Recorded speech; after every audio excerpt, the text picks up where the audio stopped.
Esperando que no pase nadie.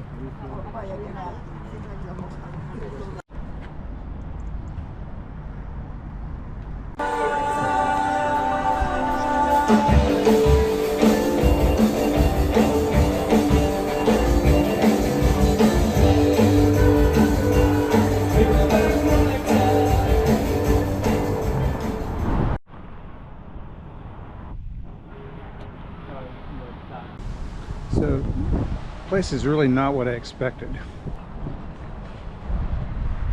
The bands and the musicians who went on to play this legendary venue include musical greats such as The Who, The Kinks, The Rolling Stones, Stevie Wonder, Rod Stewart, Queen, and we hope you got your dancing shoes on and your singing voices at the ready. Ladies and gentlemen, enjoy the show. 1, 2, 3.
Almost 8.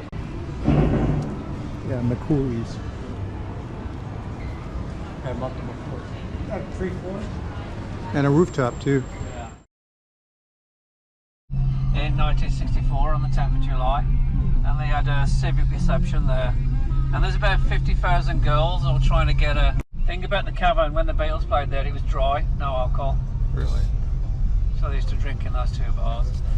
Down Stanley Street on the left there's an alcove. See where those people are with the umbrellas? Yeah. There's the statue of Eleanor Rigby. So when I drop you off, have a walk down if you want. Yeah. This is the Empire Theatre. Bill Haley, Little Richard, Chuck Berry, Gene Vincent, Jerry Lee Lewis all played there. The Quarrymen played there, John Lennon's first band in '57. This room there, the big one, where the big window is, that's where Paul McCartney played his carpool karaoke concert with James Corden. Oh, yeah. In there. Oh. Yeah. Oh, that would have been fantastic. That is a Grade 1 listed building. If you don't know what Grade 1 is the top preservation order on any building in the world. So that has got the highest standard of any building. The interior is absolutely spectacular. You have to go and have a look. If you've got time to have a look, go inside. We are now at the top of Rice Street, where you will see the pub Ye Crack. John with his friend Stuart Sutcliffe were regulars at Ye Crack in their art school days, downing pints of black velvet at lunchtime. John is said to have been so drunk that he swam in the spit and beer on the saloon floor. As you do. Yeah. If you look to your right, you'll see the Beatles luggage and you'll see their guitar cases. Oh, that's cool. And if you look over there where the columns are, it says Liverpool Institute, that's where Paul McCartney and George Harrison went to grammar school. Grammar school is a high school you can get into at 11. You can't just go in there, you have to pass an exam, and it's only for about 5% of the school population who pass the exam. And Paul McCartney, George Harrison and John Lennon passed the exam and they went to grammar school, but John went to a different one. Paul and George went to that one. This is the art school that John went to in 1957. He went there and met his future wife, Cynthia Powell, future wife.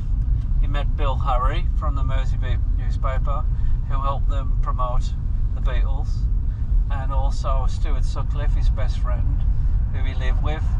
He was the first bass player with the Beatles, and they lived together for about 18 months over there in Gambier Terrace at number 3, that beautiful row of late Georgian terraced houses. We're now approaching the Dingle, which is in Liverpool 8. It is named after the Dingle Brook at 9 Madryn Street. The only son of Richard Starkey Sr. and Elsie Gleave. His grandparents lived at number 59 Madryn Street. Ringo was a war baby. I mean, like I was born the day war broke out, but I don't remember all the bombs. Though they did actually break up Liverpool, you know. He was admitted to a sanatorium, where he remained for 2 years. During his stay, he joined the hospital band, leading to his first exposure to the drums. Saw a biscuit tin, Jafford recalled. By early 1960, Ringo was with the Hurricanes, who were one of Liverpool's leading bands. The Hurricanes became so successful They were offered a residency in Hamburg, Germany, before the Beatles, but turned it down because of their Butlins work. They eventually went to Hamburg in October 1960 on the bill at the Kaiserkeller Club. The Hurricanes were given top billing over the Beatles. Ringo first performed with the Beatles on the 15th of October 1960 with John, Paul and George, recording with them for the first time, backing Hurricane singer Lou Walters on the song Summertime. And we're going to drive down where he was born, Madryn Street first. Do we all want to get out and have a walk around? Sure. Sure, yeah. Stop and rain, it's only a bit of light rain, so here we are.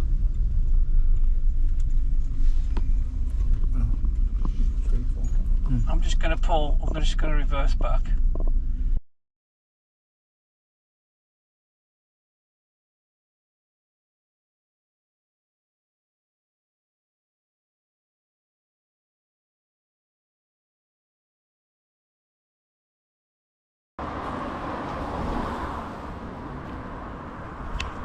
That is the name of the artist. That's his Instagram page, and he's done lots of murals in Liverpool. He did this in 3 weeks. Wow! And I watched him do it because I was here every day doing.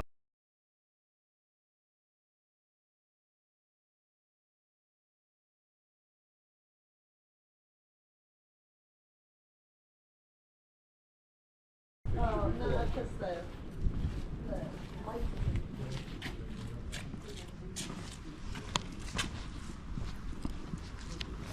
They probably have pictures everywhere.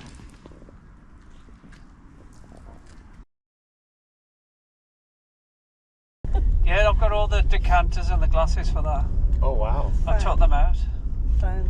People were messing with them all the time. Yeah. Definitely. Left. We're now approaching Penny Lane roadside, where we'll stop and take a closer look. Please, respect the residents and be careful of the traffic. So we're going to stop once in Penny Lane, and then we're going to drive through and see all the other stuff at the end of the street.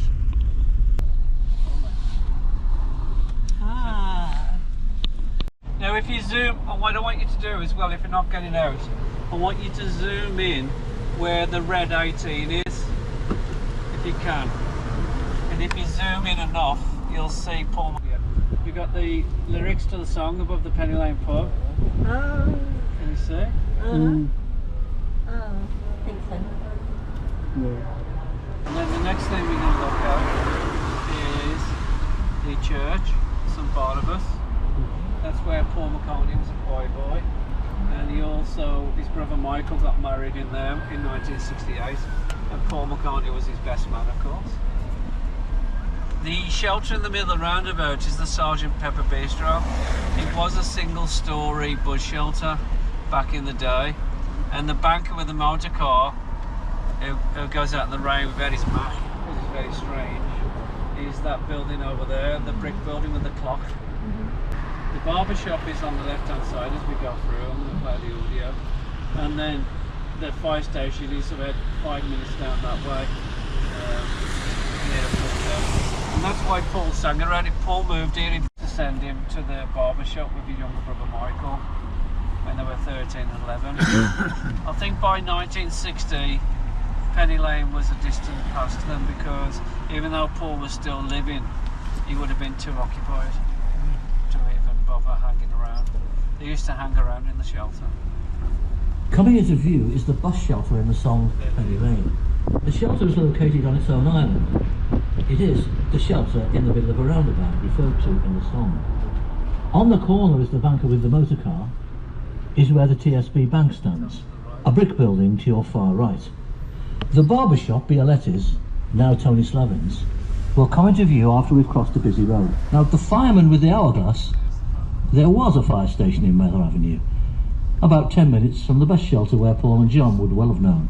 A four of fish and finger pies are British slang. A four of fish refers to 4 pennies worth of fish and chips, while finger pie is sexual slang of the time, referring to intimate behaviour between... You should be able to see what it says on the steps. It says "Imagine Peace, Welcome." Yes. And number 9, the 9 is etched in the glass above the door. This is where John Lennon started his life.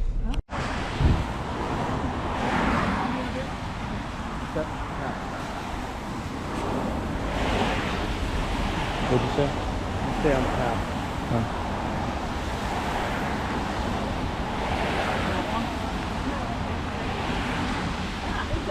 On the back is sheds where the cows used to come.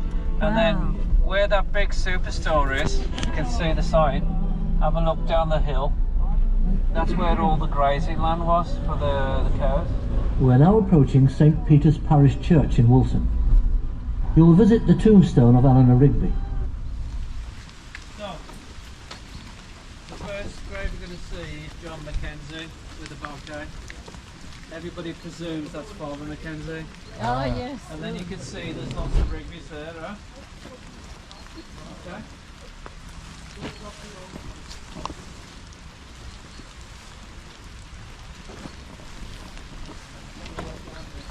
And then get a photo of Eleanor Rigby's grave.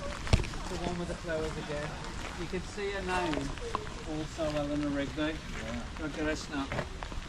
And then we'll go back undercover for a short while. You know any songs? Paul said, I have learned some songs, yes I have. He said, well, would you like to play for us? Paul said, I would, but I haven't bought my guitar.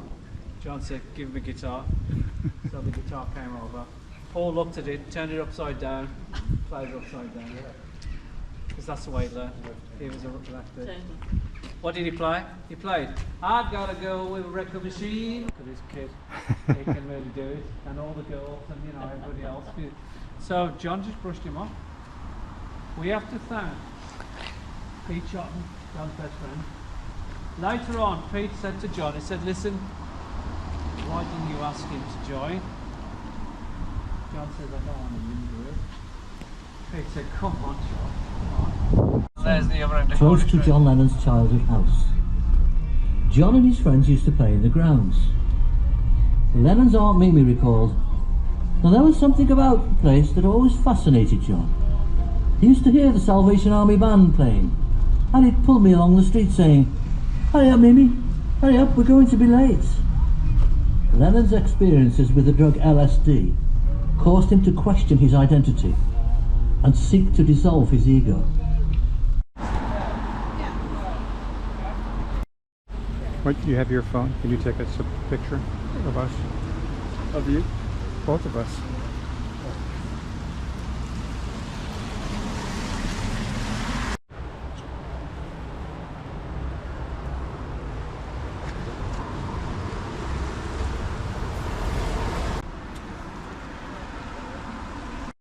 So, Jim and Mary's room, Paul's room.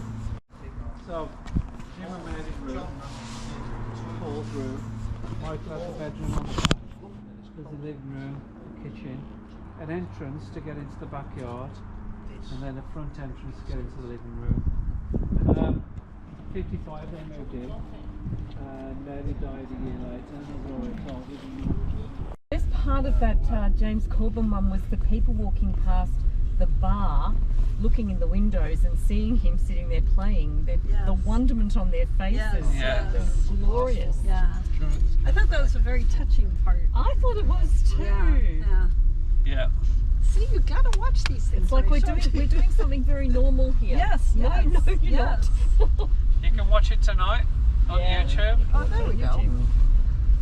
You just type in Carpool Karaoke Paul McCartney, you'll find it. We now have a 15-minute drive back to the city. So relax and let's listen to some Beatles songs.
Please. Oh, whistle it all for me.